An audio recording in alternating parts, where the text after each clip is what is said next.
ఇటీవలే తండ్రి తన ముగ్గురు కొడుకులని హత్య చేసి తాను ఆత్మహత్యపై అసలు కారణాలను పోలీసులు వెల్లడించారు.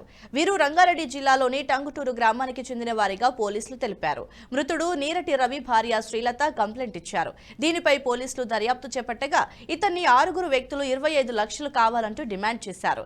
నీరటి రవి అనే వ్యక్తిని 5 రిపోర్టర్లు ఒక హోంగార్డ్ 25 లక్షలు కావాలంటూ బెదిరించారని, డబ్బుల కోసం బ్లాక్మెయిల్ చేయగా తన ముగ్గురు కొడుకులని చంపి తండ్రి ఉరివేసుకున్నాడని వివరించారు. 3వ తారీఖు శంకర్పల్లి మండలం టంగుటూరు విలేజ్ లో నీరట్ రవి అనే వ్యక్తి తన ముగ్గురు కొడుకుల్ని గురివేసి తను కూడా హ్యాంగ్ చేసుకుని చనిపోయిన బ్యాడ్ ఇన్సిడెంట్ మనందరికి తెలుసు.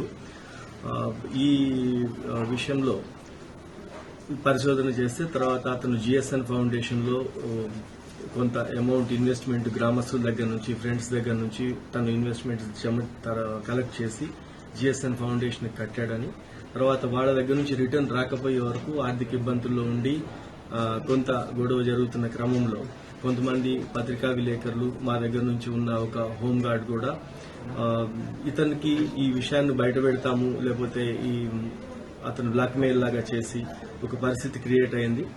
దాంట్లో 5 పత్రికా విలేకరులు ఇతన్ని దగ్గర తీసుకుని వచ్చి వాళ్ళని, వాళ్ళ బావమర్ది వీళ్ళందరినీ ఒకరోజు సెటిల్మెంట్ లాగా కలిసి 5 కలిసి 25 lakhs డిమాండ్ చేయడం జరిగింది.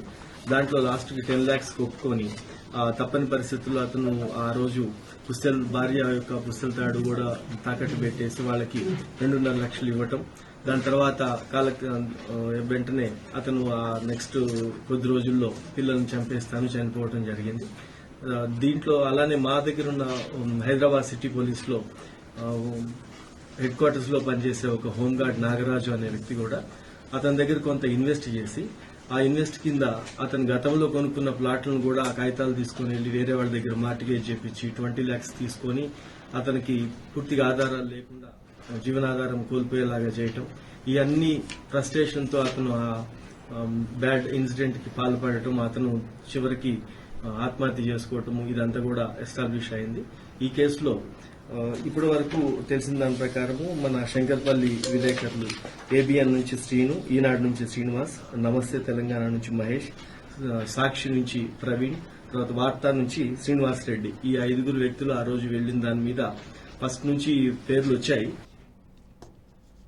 ఈ వీడియో మీకు నచ్చినట్టయితే లైక్ చేయండి, 10 మందికి షేర్ చేయండి. అలాగే కామెంట్ల రూపంలో మీ అభిప్రాయాలను మాతో పంచుకోండి. Nationalist hub group of channels ను సబ్స్క్రైబ్ చేసుకుని తెలుగునాట జాతీయవాద జర్నలిజాన్ని ప్రోత్సహించండి. ఈ వీడియో కింద ఉన్న బెల్ ఐకాన్ పై క్లిక్ చేయడం మర్చిపోవద్దు.